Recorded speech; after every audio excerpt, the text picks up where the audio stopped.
కార్యక్రమంలో తదుపరి అంశం Shrimati P Tejaswi madam, chairman AP state creativity and cultural commission. I request you madam to kindly address the gathering. వేదిక మీదున్న పెద్దలందరికీ, వేదిక కిందున్న కళాభిమానులకి, కళాకారులకి, సంగీత విద్వాంసులకి, అదేవిధంగా బెజవాడ ప్రజలందరికీ పేరు పేరున నమస్కారం తెలియజేస్తూ, రెస్పెక్టెడ్ సురేష్ గోపి సార్, நீங்களுக்கு விஜயவாட ஒரு புது பிரதேசம் ஆயிருக்கும். പക്ഷേ സിനിമാ പ്രേമികൾ ആയ ഞങ്ങൾ വിജയവാഡക്കാർക്കു നിങ്ങൾ ഒരു പോലീസ് കമ്മീഷണറായും ഒരു ലോയറായും ഒരു CBI ഓഫീസറായും ഞങ്ങൾ പണ്ട് മുതൽ ആരാധിച്ച ഒരു ഹീറോ ആയി നിങ്ങളുടെ റിയൽ ഹീറോയെ ഒരു റിയൽ ഹീറോ ആയി central minister Suresh Gopi sir ആയി നേരിട്ട് കാണാൻ സാധിച്ചതിനു വളരെ സന്തോഷം sir. We welcome you to the land of cinema lovers, Vijayawada. From Kuchipudi dance to temples of Tirupati, Andhra Pradesh has the soul of Indian culture, sir. From our spicy pickles to Bahubali, we are loved by the entire nation. I would like to take a moment to thank our NDA government, Shri Narendra Modi ji, Gajendra Shekhawat ji, Nirmala ji, and you, sir, for organizing this event in the cultural capital of Andhra Pradesh, which is Vijayawada. I would like to also let you know, as you may already know, our state is led by a visionary Chief Minister, Shri Nara Chandrababu Naidu Garu, who plays a pivotal role in shaping the AP's progress. And the Deputy Chief Minister, Shri Pawan Kalyan ji, who is fondly known as the power star Pawan Kalyan, who is also playing an instrumental role in AP's growth. And I cannot leave our esteemed and loved Minister Shri Kandula Durgesh Garu, ensuring that AP's culture and heritage reaches the every corner of the world.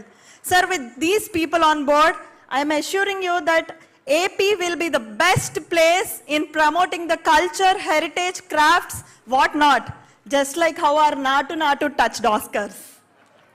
Sir, Nightingale of the south Ghantasala గారు పుట్టిన ఈ నేల మీద ఇలాంటి సంగీత ఉత్సవాలు జరుపుకోవడం మా అందరికీ చాలా ఆనందంగా ఉంది. త్యాగరాజస్వామి అన్నట్టు నాదంలో దైవత్వం ఉంది, సంగీతం ద్వారా దైవాన్నే చేరుకోవచ్చు. సంగీతం కంటి వెంట నీరు తెప్పిస్తుంది, పెదవి మీద చిరునవ్వు తెప్పిస్తుంది. మందులతో తగ్గని జబ్బుని కూడా నయం చేసే శక్తి కేవలం సంగీతానికే ఉంది, అందులోనూ మన భారతీయ సంగీతానికి. ఉద్యమ స్ఫూర్తిని నింపడానికి కూడా మన స్వతంత్రోద్యమంలో సంగీత సాహిత్యమే ఉపయోగపడ్డాయి. 1875లో వందే మాతరం రాసిన మన బంకిం చంద్ర చటర్జీ గారు ఆ రోజు భారతదేశ స్వతంత్ర స్ఫూర్తిని స్ఫూర్తి నింపుతూ ఒక మలుపుని తిప్పారు ఆ స్వతంత్ర పోరాటాన్ని. అదేవిధంగా 1904లో సారే జహాసే అచ్చా అని మహమ్మద్ ఇక్బాల్ గారు రాసి ఆ రోజు మనందరికీ కూడా స్వతంత్రం పైన ప్రేమ కలిగేలాగా, స్వతంత్రం యొక్క ఇంపార్టెన్స్ తెలిసేలాగా చేశారు.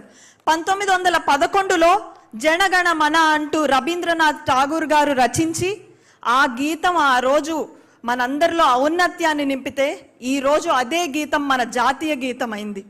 ఇలా చెప్పుకుంటూ పోతే ఎంతో మంది కళాకారులు, విద్వాంసులు, కవులు, సాహిత్యకారులు అందరూ కలిసి కళ అనేది స్వతంత్రోద్యమంలో ఎంత ఉపయోగపడిందో మనం అందరం తప్పకుండా గుర్తు చేసుకోవాలి. ఈరోజు ముఖ్యంగా నేను ఒకటి చెప్పాలనుకుంటున్నా. ఇక్కడ మనం చూస్తే వారి జీవితం మొత్తం సంగీతానికి, సాహిత్యానికి, కళలకి అంకితం చేసిన ఎందరో విద్వాంసకారుల గొంతు నుండి, వారి వాయిద్యాల నుండి వినే అవకాశం దొరకడం మనందరి అదృష్టం.